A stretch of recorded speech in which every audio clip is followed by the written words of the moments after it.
मेरा नाम रेनू है। हम फरीदाबाद से आए हैं। ये मेरे हस्बैंड है गुलशन कुमार। इनको 2019 सितंबर में इनको स्ट्रोक आया था। हमें नहीं पता चला, ये वॉशरूम गए हैं और ये वॉशरूम से बाहर निकल के गिर गए। जब हम हॉस्पिटल में लेकर गए तो पता चला कि ये पैरालिसिस अटैक है। तो उस टाइम पे इनको टाइम पीरियड निकल गया था, तो थ्रोम्बोलाइज का इंजेक्शन नहीं लगा था।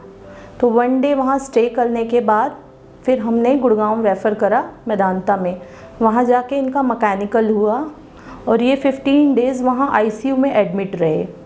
और आईसीयू में एडमिट के टाइम पे भी इनको स्वेलिंग ब्रेन में काफ़ी आई थी। ओपन सर्जरी के लिए भी बोला गया था, बट भगवान की दया से बचाव हो गया और ये घर वापस आ गए। फिर जब ये घर आए तो ये चल भी नहीं सकते थे और पूरी बॉडी हाफ साइड पैरालिसिस थी। धीरे धीरे फिजियोथेरेपी से रिकवरी हुई, चलने लग गए। बट मैम के पास हम आए हैं, ये हाथ में है प्रॉब्लम और आवाज़ में है प्रॉब्लम। कुछ अक्षर हैं बट प्रॉपर नहीं बोल सकते और हाथ भी काम नहीं करता। हम इसी उससे मैम की रील्स देख के इंस्टाग्राम पे हम मैम के पास आए हैं। 39 इयर्स के थे तब ये, जब इनको अटैक आया था। तो इनकी हिस्ट्री ये थी, एक्चुअली ड्रिंक भी करते थे, स्मोकिंग भी थी, वो तो टेंशन और बीपी हाई हुआ था। बीपी हाई हुआ था उस टाइम पे और उसकी वजह से इनको स्ट्रोक आया। जब से पैरालिसिस का अटैक आया है, मतलब तब से 2019 से लेकर आज 2024 तक हमने कोई ऐसी जगह नहीं है जो हमने छोड़ी हो। जिस किसी ने भी हमें कुछ बताया है, कोई एलोपैथिक, कोई आयुर्वेदिक, बड़े बड़े hospitals, Apollo hospitals, women's hospitals, हमने सब जगह इनको, अम्मा हॉस्पिटल्स, सब जगह इनका चेकअप करवाया और इनको लेकर गए हैं। डॉक्टर्स के लिए वो कहते थे हाथ में रिकवरी हो जाएगी फिजियोथेरेपी से, लेकिन आवाज़ का कुछ कह नहीं सकते।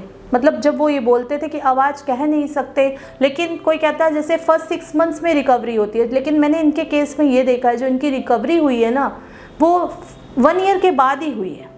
ये स्पीच के अक्षर आना, मतलब पहले इनको कुछ भी अक्षर नहीं थे, कुछ पहचान भी नहीं थी, लेकिन बाद में धीरे धीरे अक्षर आना, कुछ अक्षर ये बोल पाना, ये सब धीरे धीरे आई है इनमें रिकवरी। बिल्कुल ये चैलेंजिंग तो अभी तक है कि एज अ हाउसवाइफ और 3 बच्चों की मम्मी होने के बाद, फर्स्ट 2 डॉटर्स और उसके बाद हस्बैंड को देखना, मदर इन लॉ भी बेड पे, वो भी कुछ नहीं कर सकते। बट ये है कि फैमिली का सपोर्ट्स, पापा मम्मी का सपोर्ट्स, यहाँ से इनके भाई भाभी का और पूरी सारी फैमिली का, सबका सपोर्ट से ही यह है कि वो सब कहते हैं हम हैं, तभी मैं आगे घर से निकल सकती हूँ। कि वो पीछे देख रहे हैं तभी मैं निकल पाती हूँ इनके साथ, नहीं तो बच्चों को साथ निकलना। मेरा बेटा छोटा है अभी भी, वो 8 इयर्स का है, उसको छोड़ के आना, पीछे वो देख पा रहे हैं तभी मैं इनका ध्यान रख पाती हूँ। और ये मेरा खुद से चैलेंज है कि मैं इनको ठीक करना चाहती हूँ। मैंने इंस्टाग्राम पे इनकी रील देखी नेहा मैम की, फिर मैंने उनकी सारी रील्स देखी फर्स्ट से लेकर एंड तक सारी।